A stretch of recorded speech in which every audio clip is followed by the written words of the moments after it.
ఆశీర్వదిస్తారు. కొన్ని పనులు అయినా కాకపోయినా ప్రయత్నంలో లోపం లేదు, మా వాడు నిజాయితీగానే పనిచేస్తున్నాడు, మా కోసమే పనిచేస్తున్నాడని పేదలు నమ్ముతారని నేను చెప్పినా. ఎన్నికల కంటే ముందు 2 రోజుల ముందు నేను ప్రెస్ మీట్ పెట్టి క్లియర్గా చెప్పిన, 12 సంవత్సరాల ఢిల్లీ నుంచి పరిపాలన చూసిండ్రు, 10 సంవత్సరాలు గడీల నుంచి పరిపాలన చూసిండ్రు, 2 సంవత్సరాల ప్రజా పరిపాలనను చూసిండ్రు. బేరీజు వెయ్యండి, 12 ఏళ్ళకి ఏం తీర్పిస్తారు, 10 ఏళ్ళకి ఏం తీర్పిస్తారు, 2 ఏళ్ళ పరిపాలనకి ఏం తీర్పిస్తారో మీ విచక్షణను వాడి మీరు తీర్పియండి అని చెప్పి ప్రజలకు విజ్ఞప్తి చేసిన.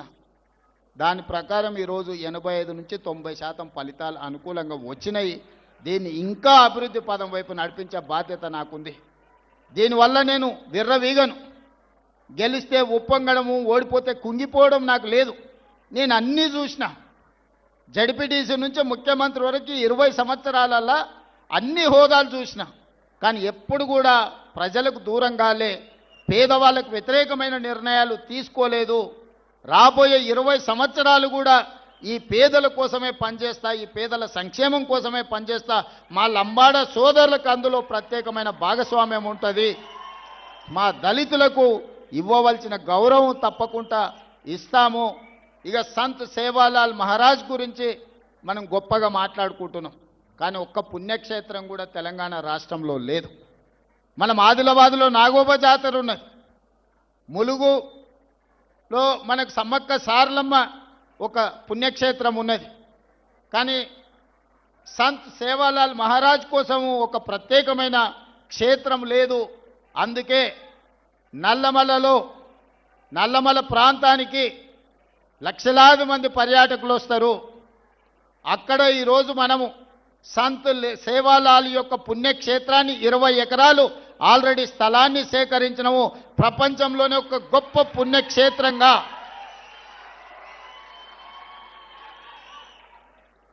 బ్రహ్మాండమైన పుణ్యక్షేత్రంగా వచ్చే సంవత్సరం ఈ తారీఖు నాటికి అక్కడే ప్రారంభించుకుంటాం, అక్కడే కార్యక్రమం చేసుకుంటాం. అచ్చంపేట నేను పుట్టి పెరిగిన ప్రాంతం. ఆ ఏరియాలో గిరిజనులకు ప్రత్యేకమైన స్థానం ఉన్నది. అందుకే సంత్ సేవాలాల్ మహారాజ్ పుణ్యక్షేత్రాన్ని ఈరోజు అచ్చంపేట అడవుల్లో ఈరోజు అక్కడికి వచ్చే మా గిరిజన సోదరులకు ఒక గొప్ప పుణ్యక్షేత్రంగా మార్చి, ఆ పైన శ్రీశైలం మల్లన్న దగ్గరికి పోయినా, నల్లమల ఫారెస్టులో రాజీవ్ గాంధీ టైగర్లను చూడడానికి పోయినా, సంత్ సేవాలాల్ మహారాజును చూడడానికి పోయినా, మీకందరికీ ఒక పుణ్యక్షేత్రంగా గొప్పగా ఉండాలి అని ఈ ప్రభుత్వం 100కి 100% 20 ఎకరాలలో అద్భుతమైన పుణ్యక్షేత్రంగా 15 కోట్ల గిరిజనులు ఈ దేశంలో ఉన్నవాళ్ళు, కానీ 40-50 దేశాలలో ఉన్నవాళ్ళు వచ్చి సందర్శించుకునే విధంగా పుణ్యక్షేత్రాన్ని డెవలప్ చేసుకుందాం. మా R&B అధికారులు కూడా ఇక్కడ ఉన్నారు. ఎంబడే వాళ్ళకి ఆదేశాలు ఇస్తా, నేను అక్కడ పోయి ఫీల్డ్ ఇన్స్పెక్షన్ చేసి దానికి సంబంధించిన ఆర్కిటెక్ట్స్ని కల్చర్ దెబ్బతినకుండా గిరిజన సాంప్రదాయాల పట్ల అవగాహన ఉన్నోళ్ళని కూడా ఇందులో పొందుపరచండి. కొన్నిసార్లు మనం ఆర్కిటెక్ట్ని పెడితే వాడికి ఉన్న అవగాహనతో వాడు చేస్తాడు, చివరికి వస్తే గిరిజనుల సాంప్రదాయం దెబ్బతిన్నది, మా సాంప్రదాయం ఈ కళారూపాలలో లేదు అని కొన్నిసార్లు మనకు అపవాదు వచ్చే ప్రమాదం ఉన్నది. అందుకే మీ శాఖలో ఉన్న అధికారులు అందులో బాగా విశ్లేషణ చేయగలిగిన వాళ్ళు గిరిజన సాంప్రదాయాన్ని అక్కడ రిఫ్లెక్ట్ చేసే విధంగా ఆ ప్రణాళికలు సిద్ధం చేయండి. 27 ఫిబ్రవరి 15 తారీఖు నాడు సంత్ సేవాలాల్ మహారాజ్ 288వ జన్మదినోత్సవం అక్కడే జరుపుకుందాం. లక్షలాది మంది గిరిజనులను ఆ రోజు అక్కడికి పిలుద్దాం. దానికి సంపూర్ణంగా నేను సహకారం అందిస్తా. దేశంలో ఎక్కడి నుంచైనా గిరిజన సోదరులు సేవాలాల్ మహారాజును దర్శించుకోవాలంటే మా అచ్చంపేటకు రావాల్సిందే.